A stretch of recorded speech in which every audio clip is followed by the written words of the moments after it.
everyone. Today's topic is lines and angle of a class 9th NCERT book, and unit related is 6th unit of NCERT. Now we start the topic, dear students. Lines and angles.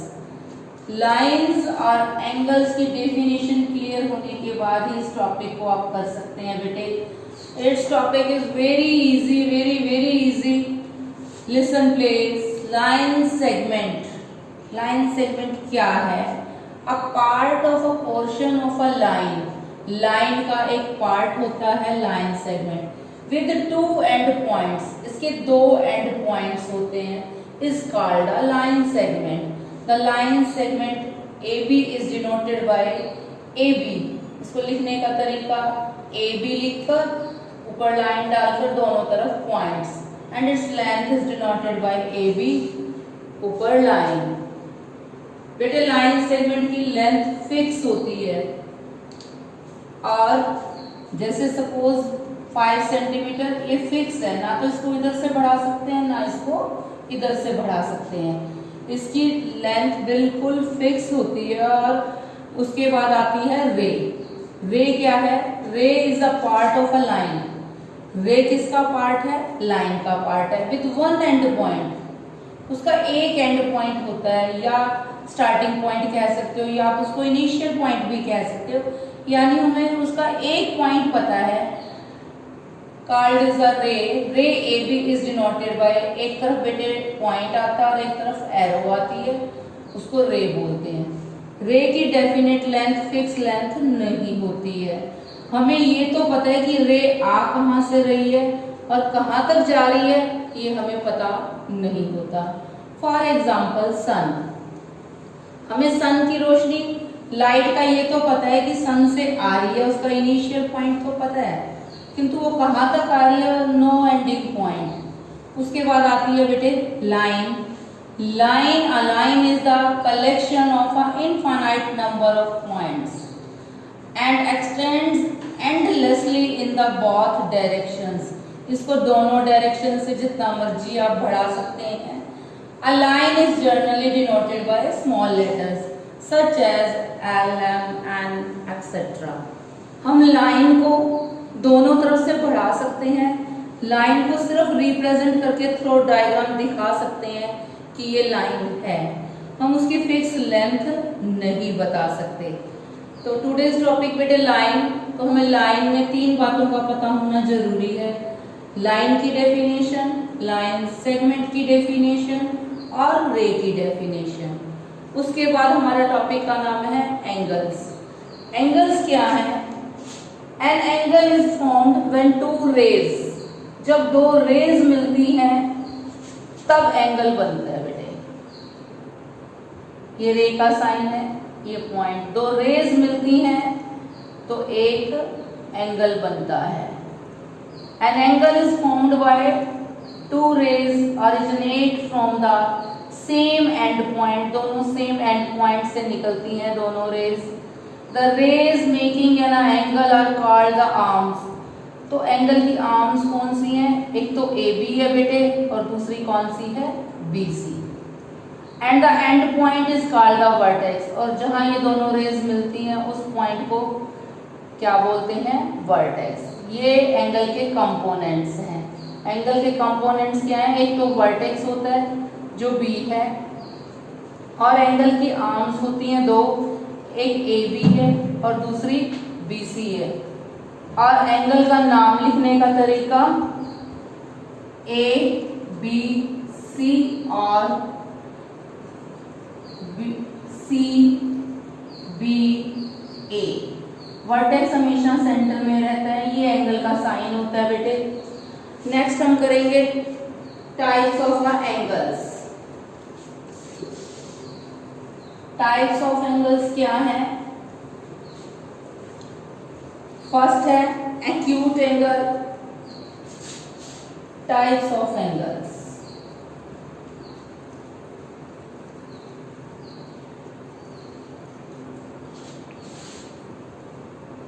Acute angle,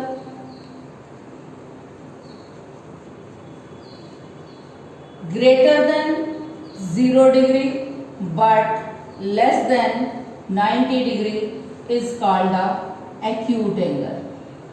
90 से कम ये acute angles है बेटे. right angle triangle, right angle complete 90 degree का. Next obtuse angle. Obtuse angle क्या है? Greater than 90 degree but less than 180 degree. That is called a obtuse angle. Next, straight angle.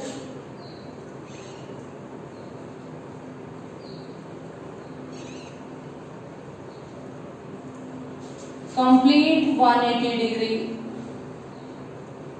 Complete 180 degree is called a straight angle. Reflex angle. Next है reflex angle.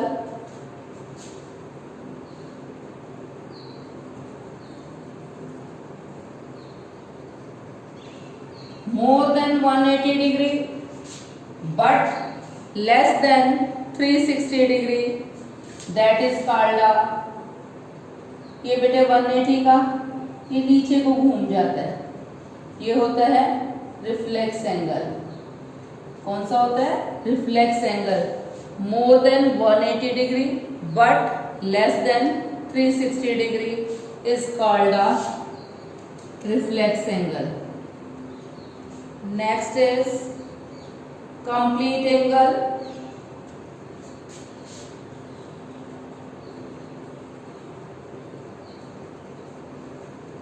Complete angle complete 360 degree का होता है बेटे, पूरा circle बन जाता है, वो कहलाता है complete angle.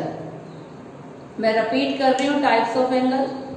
First is acute angle. Acute angle greater than 0 degree but less than 360 degree. Sorry, greater than 0 degree but less than 90 degree is called a acute angle. फिर आता है राइट एंगल. कंप्लीट 90 का जो angle होता है वो right angle होता है. Obtuse angle greater than 90 degree but less than 180 degree is called a obtuse angle. Straight angle complete 180. Reflex angle greater than 180 degree but less than 360 degree is called a reflex angle. Next आता है complete angle. जो complete 360 का होता है इसको whole angle भी बोलते हैं, WHOLE, होल एंगल. जो कंप्लीट 360 डिग्री का होता है बेटे वो कहलाता है कंप्लीट एंगल. ये थी टाइप्स ऑफ एंगल्स. कुछ एंगल्स ऐसे होते हैं जो इस चैप्टर में यूटिलाइज होते हैं. For example complementary angles. Complementary angles क्या होते हैं? सम ऑफ टू एंगल्स, दो एंगल्स का टोटल. ये दो एंगल्स हैं बेटे, इन दोनों का टोटल 90 डिग्री हो तो कहलाता है कॉम्प्लीमेंट्री एंगल्स. और सप्लीमेंट्री एंगल्स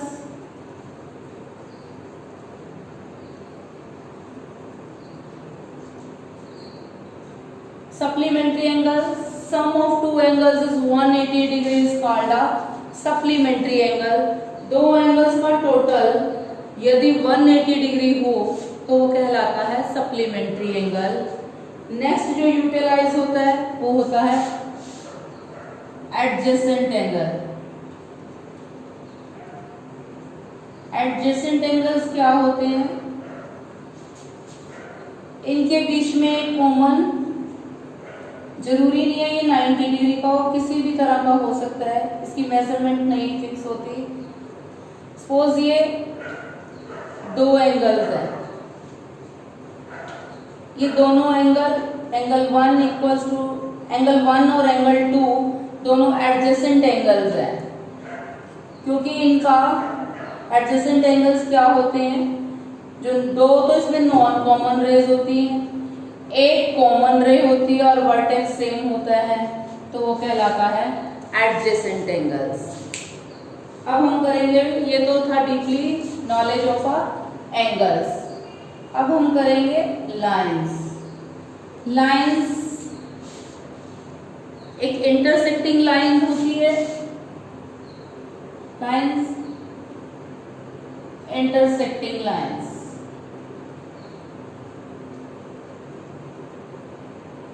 इंटरसेक्टिंग लाइंस क्या होती हैं,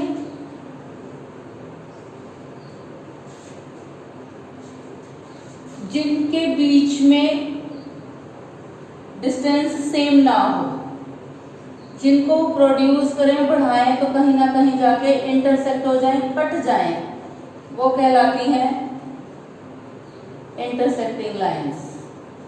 फॉर एग्जांपल ये इंटरसेक्टिंग लाइंस में टू टाइप्स के एंगल बनते हैं। First vertically opposite angle, angle 1 equals to angle 2। Reason क्या है, vertically opposite angles. Vertically opposite angles आमने सामने, ऑपोजिट इन डायरेक्शंस आमने सामने होते हैं। ये भी एंगल 3 इक्वल्स टू एंगल 4, ये भी क्या है, वर्टिकली ऑपोजिट एंगल्स। रीजन क्या रहेगा, ये क्यों इक्वल है, क्योंकि ये एक्सियम है कि वर्टिकली ऑपोजिट एंगल्स इक्वल होते हैं। ये प्रूव्ड है, ये बातें, इनको प्रूव करके दिखाने की जरूरत नहीं है। जब लाइन इंटरसेक्ट करती हैं तब एक तो वर्टिकली ऑपोजिट एंगल्स बनते हैं, सेकंड कौन से एंगल बनते हैं, linear pair. Linear pair two angles का टोटल 180 डिग्री हो तो वो कहलाता है linear pair.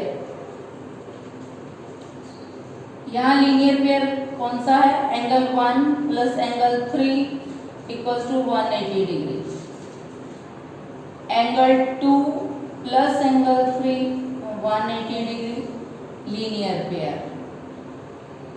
Angle 2 plus angle 4 180 degree, linear pair. Angle 4 plus angle 1 equals to 180 degree, reason is linear pair. तो यहाँ लीनियर पेयर के जब भी लाइंस इंटरसेक्ट करती हैं 4 पेयर्स बनते हैं और वर्टिकली ऑपोजिट एंगल्स के 2 पेयर बनते हैं। जब लाइंस इंटरसेक्ट करती हैं तो 2 टाइप्स के ही एंगल बनते हैं। First is vertically opposite angle and second is linear pair. Now next type, non intersecting lines.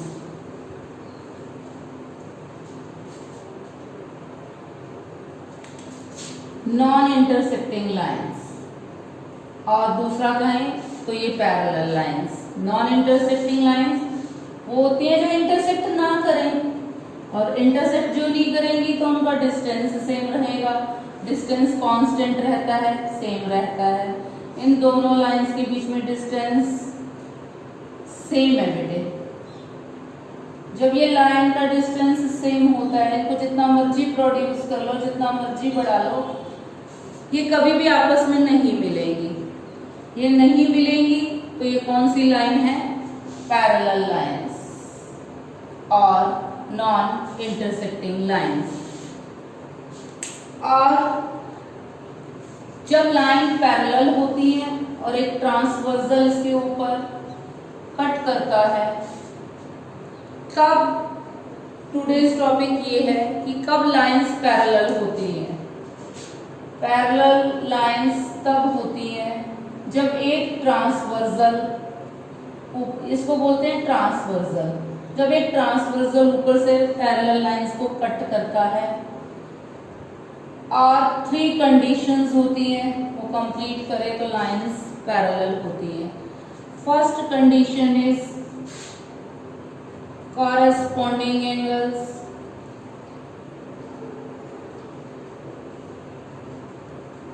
equal. Second is alternate interior angles are equal.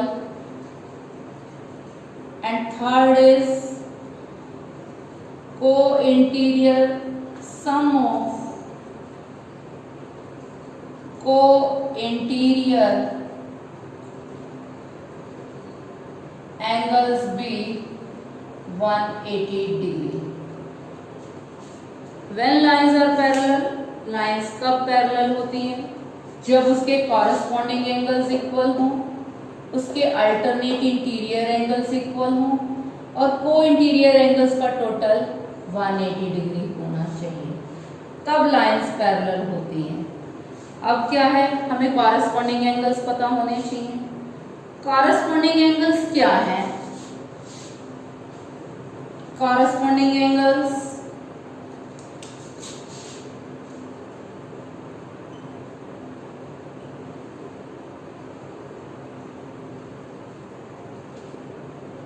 corresponding angles, one angle in interior, other is exterior. One angle in interior, other is exterior. Second condition corresponding angles की क्या होती है? Same direction,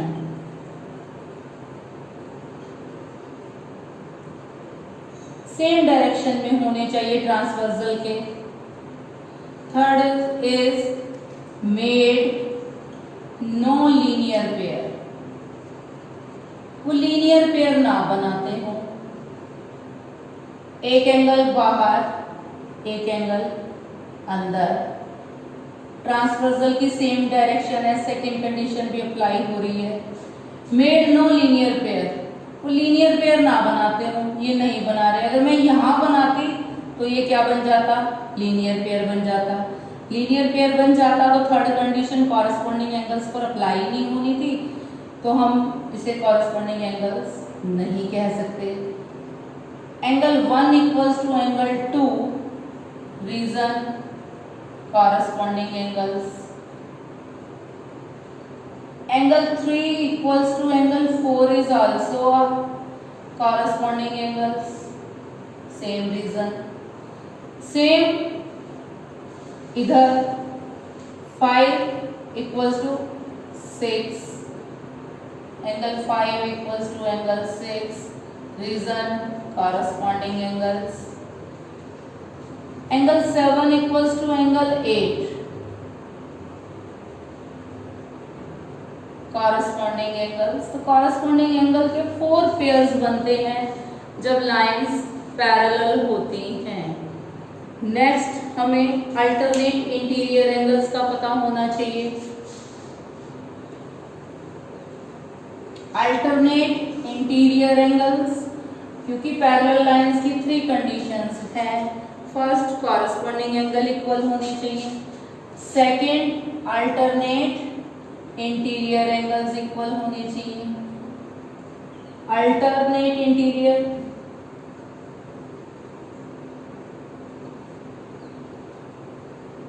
angles क्या होते हैं? Alternate interior, when one transversal cut this parallel lines, these are the alternate interior angles. Angle 1 equals to angle 2. Condition क्या है? Opposite direction.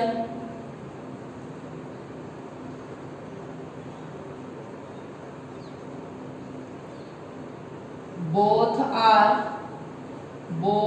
angles are in interior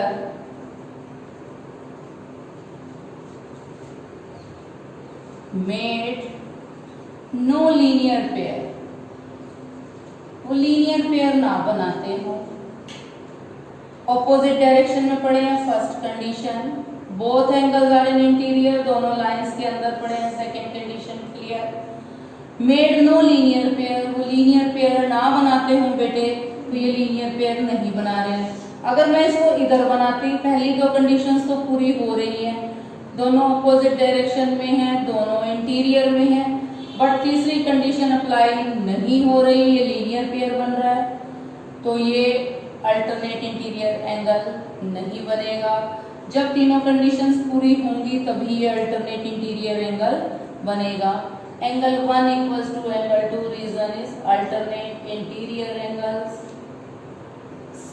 and 3 equals to angle 4, this is also alternate interior angle। जब lines parallel होती हैं तो alternate interior angle के 2 pairs बनते हैं। और थर्ड कंडीशन क्या है, sum of co interior angles is 180 degree. अब को इंटीरियर एंगल्स कौन से होते हैं? Co interior angle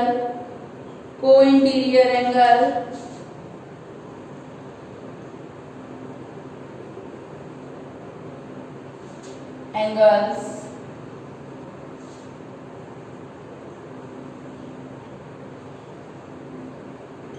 when lines are parallel, co interior angles का टोटल 180 डिग्री होता है बेटे। Angle 1 equals to angle 2, angle 1 plus angle 2 equals to 180 degree. Reason co interior angles. अब को इंटीरियर एंगल्स की condition, in same direction of a transversal,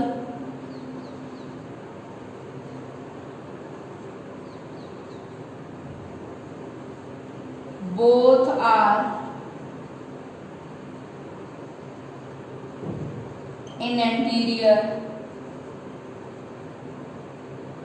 third condition is sum of angles be 180 degree. Same direction में both angles are in interior, sum of angles be 180 degree, angle 1 plus angle 2 equals to 180 degree. Same here opposite side में angle 3 plus angle 4 equals to 180 degree. Co interior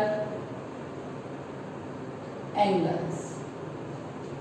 then lines are parallel. Lines parallel कब होती हैं? जब उसके corresponding angles equal होते हैं, उसके alternate interior angles equal होते हैं और को इंटीरियर एंगल्स का टोटल 180 डिग्री होता है। बेटे मैं पैरेलल लाइंस कब होती हैं इसको फिर से एक्सप्लेन कर रही हूँ, ध्यान से सुनो। लाइंस पैरेलल तब होती हैं जब उसके कॉरस्पॉन्डिंग एंगल्स